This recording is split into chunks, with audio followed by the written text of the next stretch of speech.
morning, YouTube. So it is 7:50 a.m. on a Monday.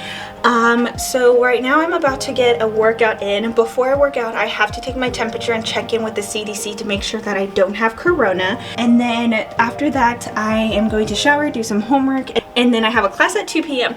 The doorbell will ring for breakfast. So I'm also waiting for my second breakfast because I ate my cereal early at like 7 a.m. I've been waking up at 6:30 just because the jet lag, and I literally have nothing to do. So sometimes I just stay in bed, sometimes I'll play Animal Crossing, but today I decided to get up and get the day started early. Boy, it's true. You can say I've been thinking about you.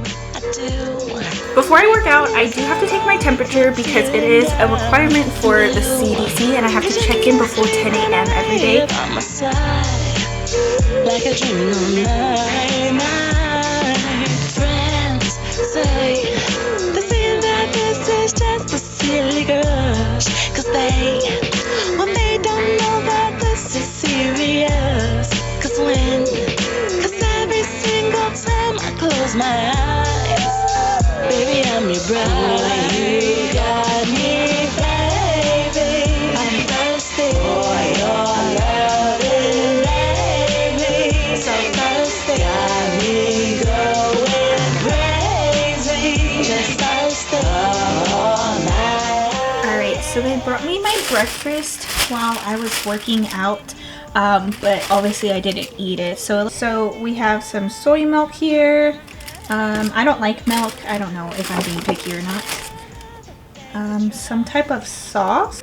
And then we have some croissants. It looks like it's stuffed with something. A corn on the cob, which honestly I'm really freaking happy that they gave me corn because all I've been eating is just blanched cabbage, and so it's something different.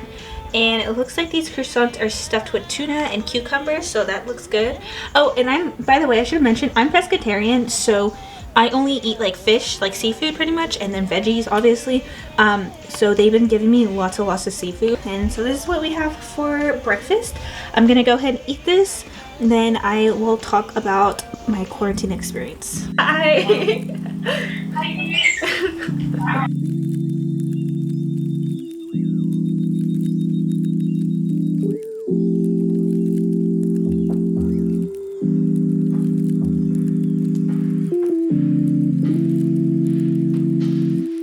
I am done with my class, and while I am waiting for my dinner to get here, I thought it would be a good idea to go ahead and talk about my quarantine experience. I don't really know where to start with this, but I'm gonna just kind of get into it. I am about to hit day 7 in quarantine tomorrow. So quarantine so far has been really rough. My school actually helped me out a lot, so they booked the hotel for me, and I still have to pay for, like, you have to pay for quarantine here, and you have to pay for the tests that they give you, which are these. So they give you like 4 at-home tests to do.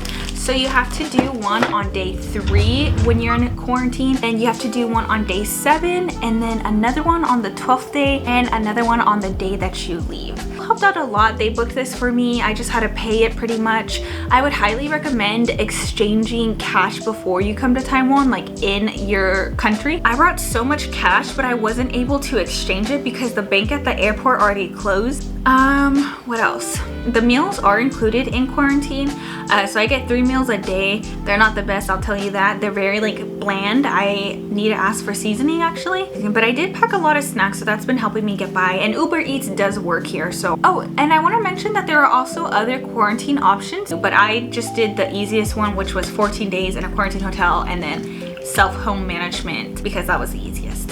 And I think that's it for my experience of being in a quarantine hotel in Taiwan. Next, I'm going to go ahead and do a Q&A. I did ask like any questions that y'all might have on my Instagram. Some of the questions that were on my Instagram was, the first one was, why did you decide to move and do schooling in Taiwan?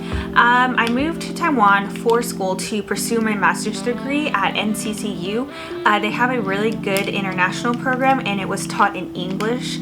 So I decided to go ahead and go for it. And then when I got the full ride scholarship from MOE, it was kind of like a no-brainer to not take it, which is why I am in Taiwan and what brought me to Taiwan.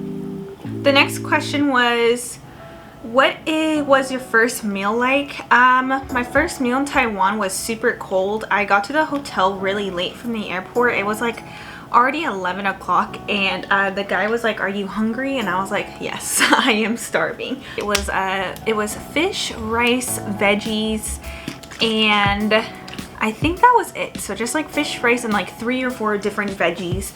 And then that was it. How many people speak English? In Taiwan, there's a lot of people that speak English. In Taipei specifically, there are a lot of internationals and foreigners, so it's very common to find people that speak English. Am I going solo, or how am I doing with the long distance relationship? I am by myself in Taiwan, but me and my boyfriend are still together. He's finishing up school in America, so we just thought it would best to just do long distance relationship, and then when he is done with school in America, he would come and join me in Taiwan. When am I getting a PO box? I am working on getting a PO box soon, especially here in Taiwan, so that way my friends and family can like mail me some stuff. So I will get the details of the PO box. How did you pack your stream gear for the flight? Any weird forbidden items? I packed all my stream gear. So I packed my monitor. It's in my big suitcase. I had to wrap it in bubble wrap and then wrap it around with clothes. And then for all my technology, I did a carry-on luggage, and I packed my keyboard, I packed my mouse, and that's where I packed all my technology stuff, including my mic. I was very paranoid that I might break my mic, which I hope I didn't do. I haven't tested it yet. How is Taiwan so far? Well, I haven't experienced much of Taiwan because I've been stuck in quarantine, but when I'm out of quarantine, I will definitely be able to answer that better. Another question was, first thing that made your heart skip a beat when you left the airport? Nothing really, because I was in a taxi and it was like pitch dark, so I couldn't see anything. Maybe my heart skipped a beat when I left the airport because I was there for so long. Alright, so I answered all the questions, and I hope y'all really enjoyed this video. This was kind of like a random video, but I hope you enjoy like seeing my daily life in quarantine so far. There's not much to do in quarantine because quarantine is very lonely, so working out definitely helps kind of go through that, and talking to my mom, talking to like my friends and my family helps a lot too. So if you're stuck in quarantine, I highly recommend just like talking to people. Alright, so I think that completes this YouTube video. I want to say thank y'all so much if you watched all the way through it. I'm still kind of getting used to like doing YouTube videos and trying to be consistent at it, so please be patient with me because I am a student, but I am now jobless, so I have more time to do YouTube and content creation. Kind of excited to get back into content creating, and I hope that you enjoy it just as much as I enjoy it. Hope to see you in the next video, and until then, have fun, stay safe, and drink lots of water. Bye guys!